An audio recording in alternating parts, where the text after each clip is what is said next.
Introduction to logic course के 7th week का ये चौथा लेक्चर है।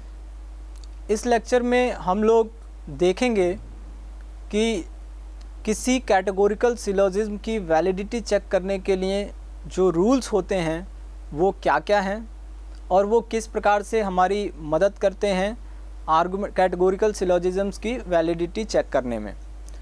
वो रूल्स को सीखने के साथ साथ हम ये भी देखेंगे कि जो अगर वो रूल्स वॉयलेट होते हैं तो कौन सी फैलेसी आती है, क्या दोष आ जाता है आर्गुमेंट में जिसकी वजह से आर्गुमेंट इनवैलिड हो जाता है।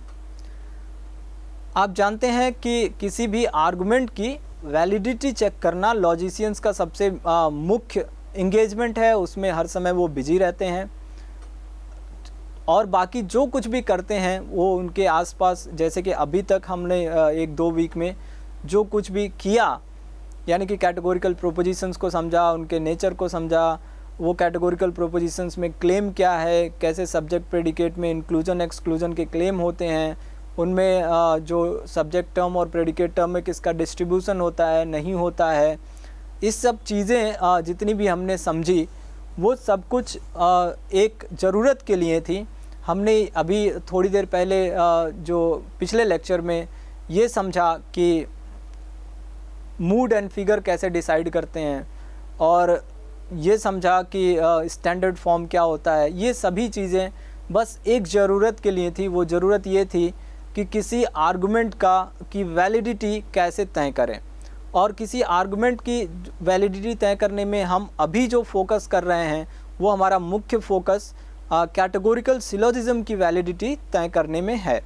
तो कैटेगोरिकल सिलोजिज्म्स की वैलिडिटी सुनिश्चित करने के लिए जो लॉजिशियंस ने मेनली अगर बात करें तो ये ग्रीक पीरियड में अरिस्टोटल नाम के जो लॉजिशियन थे, जिनके वर्क्स जो लॉजिक पे वर्क्स थे उनको कंपाइल करके एक ऑर्गेनन नामक कलेक्शन में रखा गया है। ऑर्गेनन का मतलब होता है द इंस्ट्रूमेंट।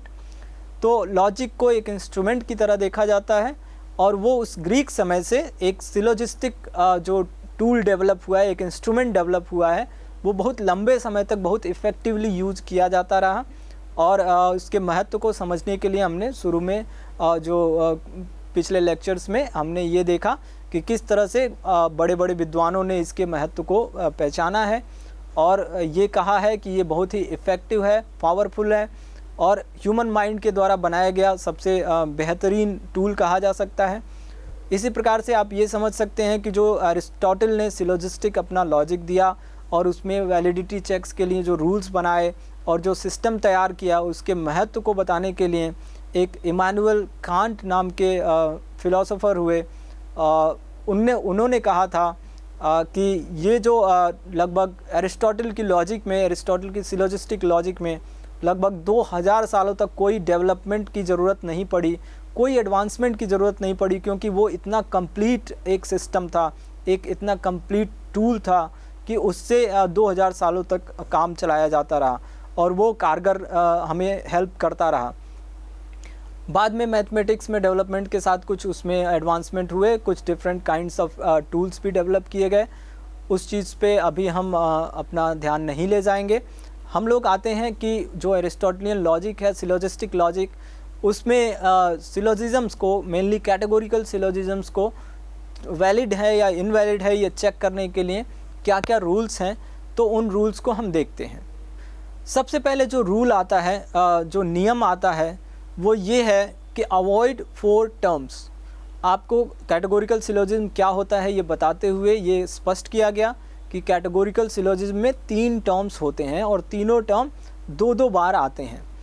तो अगर ऐसा हो कि 3 से ज़्यादा टर्म हो जाए, चूँकि 3 टर्म 2-2 बार आ रहे हैं, तो उसमें ये संभावना हो सकती है कि वो 2 बार आने की बजाय एक चौथा टर्म आ जाए, 5वां टर्म आ जाए, 6ठा टर्म आ जाए, तो मैक्सिमम 6 टर्म आ सकते हैं उसमें। और ऐसा भी हो सकता है कि 6 टर्म भले आ रहे हों लेकिन 6 टर्म एक ही चीज़ को रेफ़र कर रहे हों, तब वो दरअसल 6 शब्द भले होंगे लेकिन वो टर्म क्या होंगे, एक ही टर्म होगा। तो इस प्रकार की कंडीशंस बन सकती हैं जो कि देखने में कैटेगोरिकल सिलोजिज्म जैसा दिखेगा, लेकिन वो वस्तुतः कैटेगोरिकल सिलोजिज्म नहीं होगा, क्योंकि उसमें 3 टर्म होने जो चाहिए वो नहीं है। एक टर्म हो जाए, 2 टर्म हो जाए, 5 टर्म हो जाए, 6 टर्म हो जाए। तो ये सारी संभावनाएं जो होती हैं उनको अवॉइड करने के लिए पहला नियम रखा जाता है कि सबसे पहले ये सुनिश्चित करिए कि 3 टर्म है, तीनों टर्म 2-2 बार आए हैं और दोनों ऑकरेंसेस पे सेम मीनिंग में आए हैं। अगर ऐसा नहीं है तो एक फैलेसी हो जाती है जिसको कहते हैं फैलेसी ऑफ 4 टर्म्स।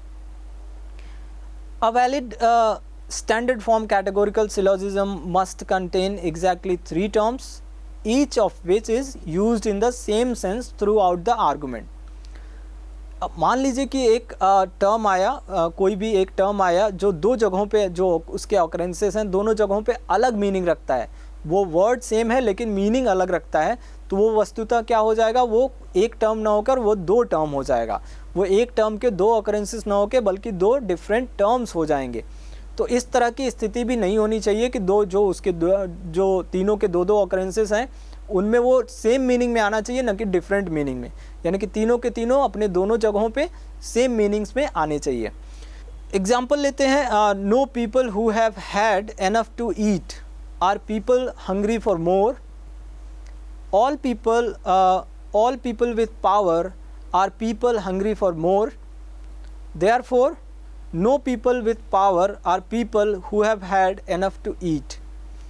इस आर्गुमेंट में आप देखेंगे तो एक तरह से ये आर्गुमेंट आपको कन्विंसिंग नहीं लगेगा, लेकिन आपको अगर पूछा जाएगा कि ये आर्गुमेंट में प्रॉब्लम क्या है तो ये प्रॉब्लम आपको बतानी होगी कि ये इस आर्गुमेंट में प्रॉब्लम ये है कि यहाँ पर जो hungry for more, people hungry for मोर एक टर्म आया है, वो 2 जगहों पे आया तो है लेकिन ये दोनों जगहों पे डिफरेंट मीनिंग्स में आया है।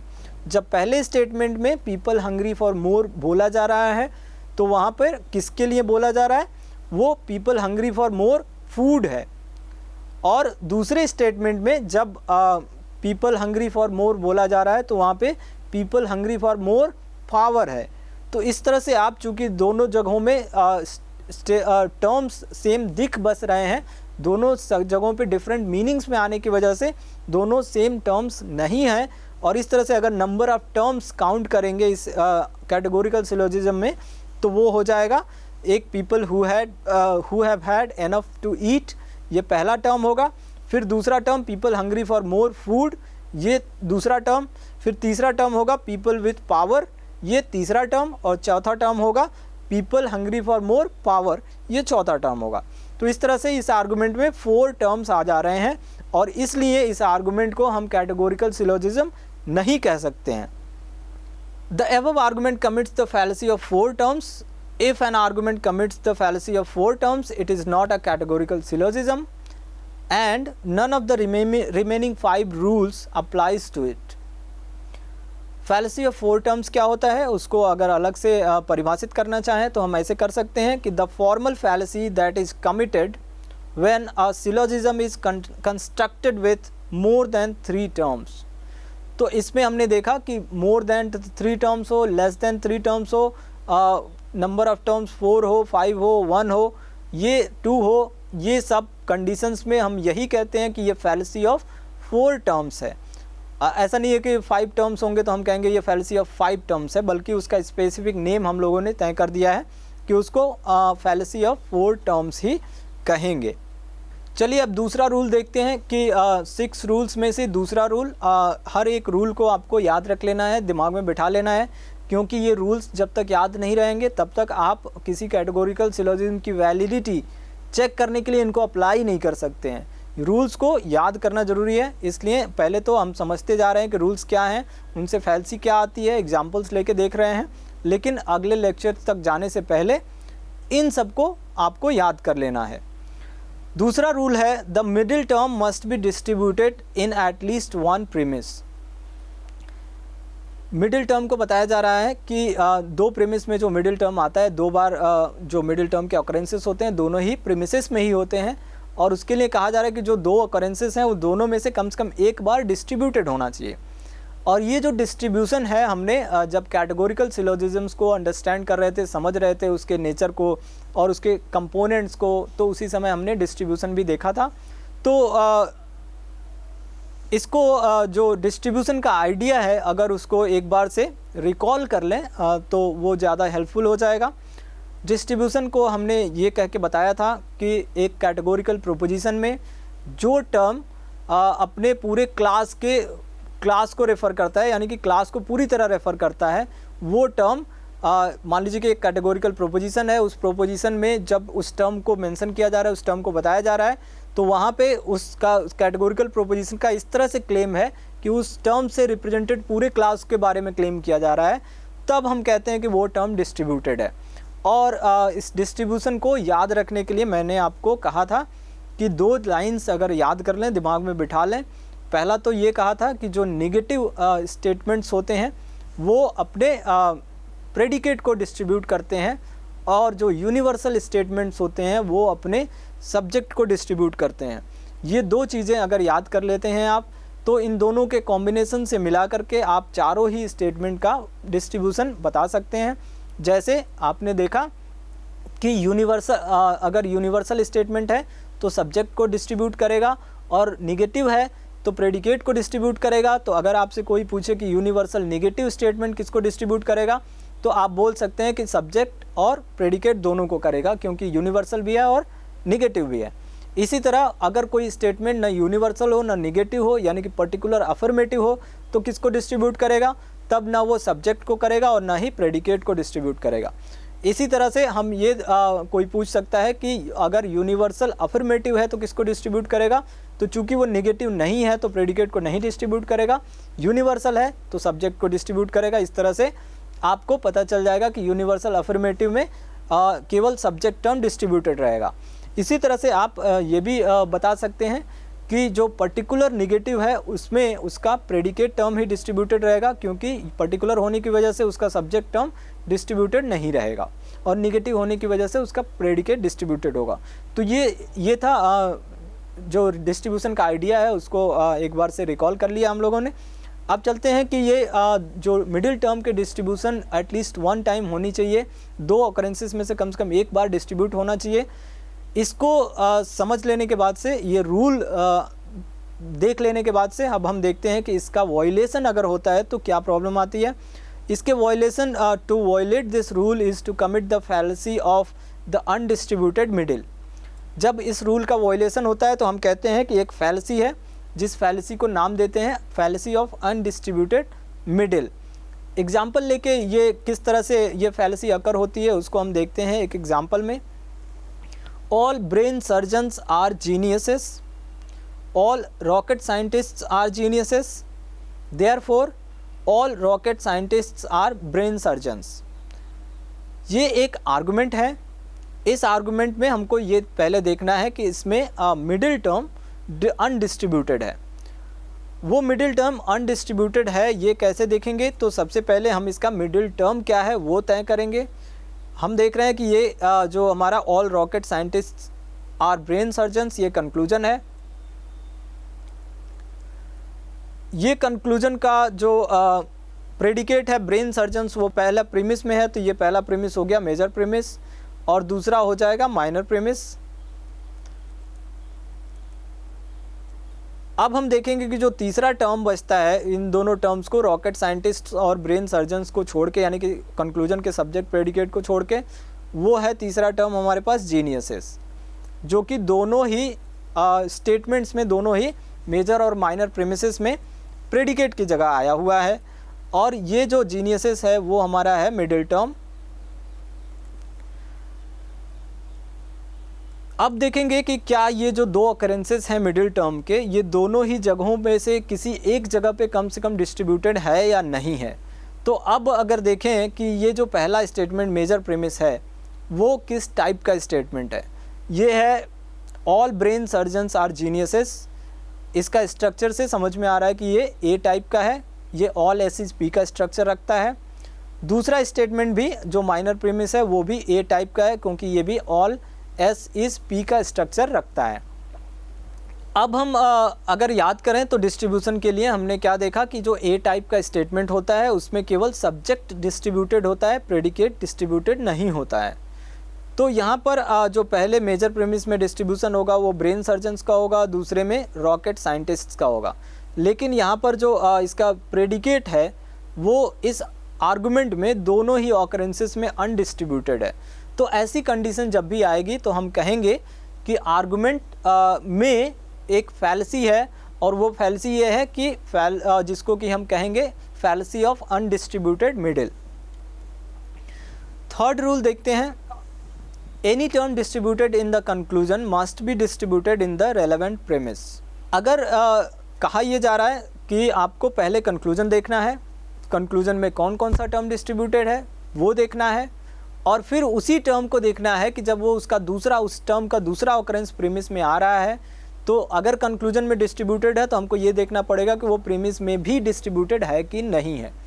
मान लीजिए कि कंक्लूजन में डिस्ट्रीब्यूटेड है और प्रीमिस में नहीं डिस्ट्रीब्यूटेड है, तब ये एक कहा जाएगा कि ये एक अनियमितता है, ये एक इलिसिट प्रोसेस है। यहाँ पर जो इन्फरेंस होगा वो इलिसिट प्रोसेस का फैलेसी कमिट कर देगा। तो यहाँ जो to violate this rule is to commit the fallacy of illicit process. This fallacy takes two forms. पहला जो फॉर्म है उसमें हम देख रहे हैं कि कंक्लूजन में दो टर्म्स हैं, मेजर टर्म और माइनर टर्म। तो संभावना ये है कि मेजर टर्म कंक्लूजन में डिस्ट्रीब्यूटेड हो लेकिन प्रीमिस में वही टर्म डिस्ट्रीब्यूटेड न हो। ये भी संभावना है कि माइनर टर्म कंक्लूजन में डिस्ट्रीब्यूटेड हो लेकिन प्रीमिस में डिस्ट्रीब्यूटेड न हो।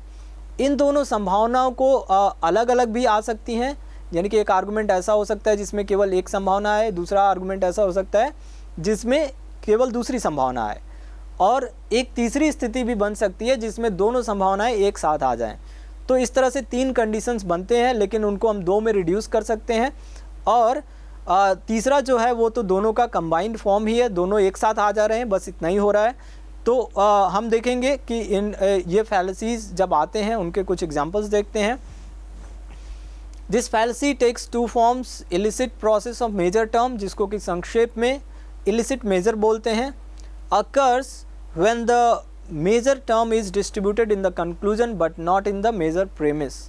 For instance, all apples are fruits, no oranges are apples, therefore no oranges are fruits. इस आर्गुमेंट को देखेंगे तो इसमें हमको ये देखना है कि जो मेजर टर्म है वो कंक्लूजन में जो टर्म्स हैं, दोनों टर्म्स, एक टर्म है ऑरेंजेस, दूसरा टर्म है फ्रूट्स, और चूंकि कंक्लूजन ई टाइप का स्टेटमेंट है और हम जानते हैं कि ई टाइप के स्टेटमेंट में दोनों ही टर्म्स डिस्ट्रीब्यूटेड होते हैं, तो हम कहेंगे कि ये जो दोनों टर्म्स यहाँ कंक्लूजन में डिस्ट्रीब्यूटेड हैं उनको प्रीमिस में भी डिस्ट्रीब्यूटेड होना चाहिए। ये रूल नंबर 3 एक कंडीशन डाल रहा है। तो रूल नंबर 3 के अनुसार जो होना चाहिए वो अब हम चेक करते हैं कि है इस आर्गुमेंट में या नहीं है।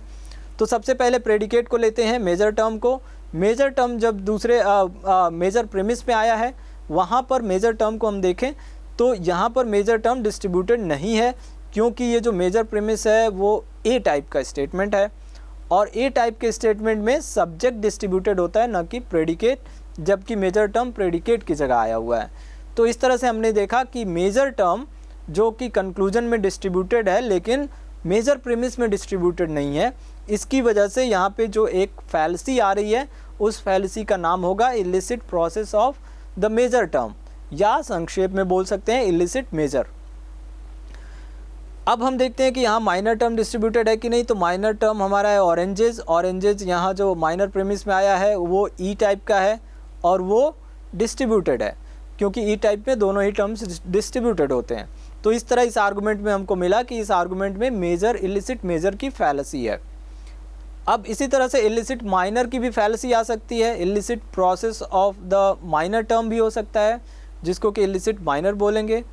Illicit minor occurs when the minor term is distributed in the conclusion but not in the minor premise. ये एक आर्गुमेंट लेकर हम देखते हैं।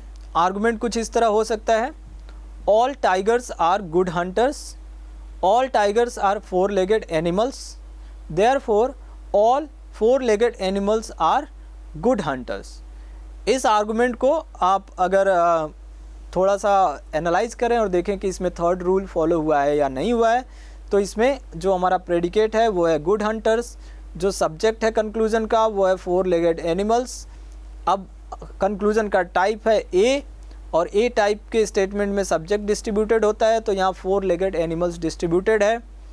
अब इस 4 लेगेड एनिमल्स को अगर हम देखने जाएं माइनर प्रीमिस में, तो ये जो माइनर प्रीमिस में माइनर प्रीमिस है ए टाइप का, और 4 लेगेड एनिमल्स उस माइनर प्रीमिस में प्रेडिकेट की जगह आ रहा है, जबकि ए टाइप के स्टेटमेंट का सब्जेक्ट डिस्ट्रीब्यूटेड होता है। तो यहाँ पर टाइगर्स तो डिस्ट्रीब्यूटेड है लेकिन 4 लेगेड एनिमल्स डिस्ट्रीब्यूटेड नहीं है। इसलिए हम देख रहे हैं कि इस आर्गुमेंट में जो हमारा माइनर टर्म है वो माइनर टर्म इलिसिट हो जा रहा है, क्योंकि एक जो कंक्लूजन है उसमें डिस्ट्रीब्यूटेड है लेकिन प्रीमिस में डिस्ट्रीब्यूटेड नहीं है। तो इस कारण से हम कहेंगे कि इस आर्गुमेंट में ये जो अभी हम सामने देख रहे हैं उसमें इलिसिट माइनर की फैलेसी है, यानी कि थर्ड रूल का वायलेशन है, और जिस खास प्रकार से वायलेशन है उससे इलिसिट माइनर की फैलेसी आ रही है। आगे जो चौथा रूल है, रूल नंबर 4, उसको देखते हैं, अवॉइड 2 नेगेटिव प्रीमिसेस। ये जो चौथा रूल है वो कहता है कि दोनों जो कैटेगोरिकल सिलोजिज्म के 2 प्रीमिसेस हैं वो दोनों के दोनों नेगेटिव नहीं होने चाहिए। दोनों के दोनों नेगेटिव नहीं होने चाहिए क्योंकि no conclusion is entailed by a pair of negative premises. इस चौथे रूल के वायलेशन से जो फैलेसी आती है उस फैलेसी को नाम देते हैं फैलेसी ऑफ एक्सक्लूसिव प्रीमिसेस। इस फैलेसी को हम एक एग्जांपल लेके देखते हैं। इस फैलेसी को देखना काफ़ी सरल होता है क्योंकि ये सरफेस लेवल पे ही दिख जाता है। तो एग्जांपल हम देखें, no English professors are illiterates, some kindergartners are not illiterates, therefore some kindergartners are English professors. इस आर्गुमेंट में आप देख रहे हैं कि जो प्रीमिस है पहला और दूसरा दोनों ही प्रीमिसेस नेगेटिव हैं। पहला ई टाइप का है और दूसरा ओ टाइप का है, और जब ऐसा होता है तो चूंकि रूल नंबर 4 कह रहा है कि आपको अवॉइड करना है दोनों ही नेगेटिव प्रीमिसेस, तो ये ऐसी स्थिति आने पे दोनों ही जो रूल नंबर 4 का वायलेशन हो जा रहा है दोनों ही प्रीमिसेस के नेगेटिव होने पर, तो हम इसको कहेंगे कि ये एक फैलेसी है। ये आर्गुमेंट में एक फैलेसी है जिस फैलेसी का नाम होगा फैलेसी ऑफ एक्सक्लूसिव प्रीमिसेस। अब हम अगला रूल देखते हैं, rule number 5, if either premise is negative the conclusion must be negative. इस रूल के वायलेशन पे जो फैलेसी आती है उसको कहते हैं fallacy of drawing an affirmative conclusion from a negative premise. एक अफर्मेटिव कंक्लूजन निकालना एक नेगेटिव प्रीमिस से, चूँकि 2 नेगेटिव प्रीमिस तो हमने पहले ही डिनाई कर दिया कि वो हो नहीं सकता है, तो 5वें रूल में कह रहे हैं कि अगर 2 की जगह एक नेगेटिव प्रीमिस है तो कंक्लूजन अफर्मेटिव नहीं होना चाहिए बल्कि नेगेटिव होना चाहिए। मान लीजिए किसी ने 2 में से एक प्रीमिस नेगेटिव है और उससे कंक्लूजन अफर्मेटिव निकाल लिया, तो वो भी एक फैलेसी होगी और उसको हम नाम देते हैं fallacy of drawing an affirmative conclusion from a negative premise. For instance example लेके देखते हैं इस आर्गुमेंट की जो इसमें फैलेसी है वो किस तरह से आर्गुमेंट्स में आता है, उसको एक एग्जांपल में देखते हैं। No poets are accountants, some artists are poets, therefore some artists are accountants. इस आर्गुमेंट में आप देख सकते हैं कि जो एक प्रीमिस है नो पोएट्स आर अकाउंटेंट्स, ये ई टाइप का है, यूनिवर्सल नेगेटिव। तो एक प्रीमिस दूसरा अफर्मेटिव है आई टाइप का, तो एक प्रीमिस नेगेटिव है एक प्रीमिस अफर्मेटिव है, तो रूल नंबर 5 के हिसाब से कंक्लूजन भी नेगेटिव होना चाहिए था। लेकिन यहाँ पे जो कंक्लूजन निकाला गया है वो सम आर्टिस्ट्स आर अकाउंटेंट्स, ये आई टाइप का अफर्मेटिव कंक्लूजन निकाला गया है जो कि रूल नंबर 5 का वायलेशन है। तो इस आर्गुमेंट में हम कहेंगे कि इस आर्गुमेंट में एक फैलेसी आ गई है जिसका कि नाम है fallacy of drawing an affirmative conclusion from a negative premise.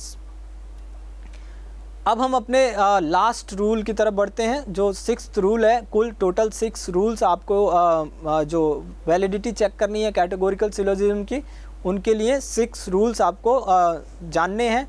वो 6 रूल्स अप्लाई करके आप किसी भी कैटेगोरिकल सिलोजिज्म की वैलिडिटी आप निश्चित रूप से बता सकते हैं। वो 6th रूल क्या है, from 2 universal premises no particular conclusion may be drawn. 2 universal premises अगर हों तो उससे पर्टिकुलर कंक्लूजन नहीं निकाला जा सकता है। To violate this rule is to commit the existential fallacy. आपको अगर याद हो तो हम लोगों ने एग्जिस्टेंशियल फैलेसी डिस्कस किया था तब, जब हम लोग एग्जिस्टेंशियल इंपोर्ट की चर्चा कर रहे थे। ये रूल भी उसी एग्जिस्टेंशियल इंपोर्ट के आइडिया से पे बेस्ड है। एग्जाम्पल पहले देखते हैं। All household pets are domestic animals, no unicorns are domestic animals, therefore some unicorns are not household pets. इस एग्जाम्पल में आप देख रहे हैं कि पहला प्रेमिस ए टाइप का है, दूसरा प्रेमिस ई टाइप का है और कंक्लूजन ओ टाइप का है। इसमें जो प्रेमिसेस हैं दोनों के दोनों यूनिवर्सल हैं और जो हमारा कंक्लूजन है वो पर्टिकुलर है, जो कि रूल नंबर 6 का वॉयलेशन है। और इस तरह से हम कहेंगे कि चूँकि दोनों प्रेमिसेस यूनिवर्सल हैं, कंक्लूजन पर्टिकुलर है, तो ये रूल नंबर 6 को वॉयलेट कर रहा है, यानी कि इसमें एग्जिस्टेंशियल फैलेसी। ये एग्जिस्टेंशियल फैलेसी का जो रूल नंबर 6 बना हुआ है ये ट्रेडिशनल लॉजिक में नहीं था। ट्रेडिशनल लॉजिक में इसलिए नहीं था क्योंकि वहाँ पर एग्जिस्टेंशियल इंपोर्ट की चर्चा नहीं आई थी। और जो एग्जिस्टेंशियल इंपोर्ट पे बेस्ड यहाँ पे बात बोली जा रही है, रूल बनाया जा रहा है, उसका सीधा मतलब यही है कि जिसके पास जो नहीं है उससे वो कैसे निकाला जा सकता है। अगर यूनिवर्सल प्रीमिसेस के पास एग्जिस्टेंशियल इंपोर्ट नहीं है तो फिर उससे एग्जिस्टेंशियल इंपोर्ट रखने वाले पर्टिकुलर स्टेटमेंट कैसे डेराइव किए जा सकते हैं। तो इस तरह से जो ऐसा करेगा, जो ऐसा आर्गुमेंट, जिस आर्गुमेंट में ऐसा किया गया होगा वो आर्गुमेंट फैलेसियस होगा और उस फैलेसी को हम बोलेंगे कि ये एग्जिस्टेंशियल फैलेसी कमिट कर रहा है। ध्यान देने की बात यह है, this final rule is not needed in the traditional और Aristotelian account of the categorical syllogism because that traditional account paid no attention to the problem of existential import. अब कुछ और इसमें जो इससे अटैच्ड कुछ ध्यान देने की बातें हैं उसको देख लेते हैं। The 6 rules of testing validity of a categorical syllogism are intended to apply only to standard form categorical syllogisms. यानी कि इनको जब भी अप्लाई करना है तो आपको कहाँ करना है, स्टैंडर्ड फॉर्म कैटेगोरिकल सिलोजिज्म्स पे अप्लाई करना है। अगर वो स्टैंडर्ड फॉर्म में नहीं है तो उनको पहले स्टैंडर्ड फॉर्म में लाना है, उसके बाद से ही आपको ये रूल्स अप्लाई करने हैं। There they provide an adequate test for the validity of any categorical syllogism। ये तो इस जब वो आप ऐसा कर लेंगे उस कंडीशन में ये किसी भी कैटेगोरिकल सिलोजिज्म के लिए एडिक्वेटली टेस्ट प्रदान करते हैं, आपको पूरी तरह से बता सकते हैं कि वो आर्गुमेंट वैलिड है या नहीं है। और जो एक बात रह जाती है आपको समझने की वो ये है, if a standard form categorical syllogism violates any of these rules it is invalid, if it conforms to all of these rules it is valid. तो वैलिडिटी के लिए ज़रूरी है, इस किसी भी कैटेगोरिकल सिलोजिज्म के वैलिड होने के लिए ज़रूरी है कि ये जो 6 रूल्स बताए गए 6 के 6 से कन्फर्म करें, यानी कि 6 के 6 rule, all 6 rules must be followed by the argument if it is to be valid. Otherwise अगर एक भी रूल 6 में से 5 रूल फॉलो करे, एक रूल वायलेट करे तो वो आर्गुमेंट इनवैलिड होगा। तो इस तरह से वैलिडिटी के लिए 6 रूल का फॉलो करना ज़रूरी है और इनवैलिडिटी के लिए एक रूल का भी वायलेशन काफ़ी है। तो इस तरह से हमने इस लेक्चर में जो कैटेगोरिकल सिलोजिज्म्स की वैलिडिटी होती है उसको टेस्ट करने के लिए 6 रूल्स देखे। वो 6 रूल्स आप अगले लेक्चर को देखने से पहले आप सारे 6 रूल्स याद कर लेंगे, क्योंकि अगले लेक्चर में इन 6 रूल्स को अप्लाई करके हम लोग आर्गुमेंट्स की, कैटेगोरिकल सिलोजिज्म्स की वैलिडिटी चेक करेंगे। इस लेक्चर में इतना ही। Thank you.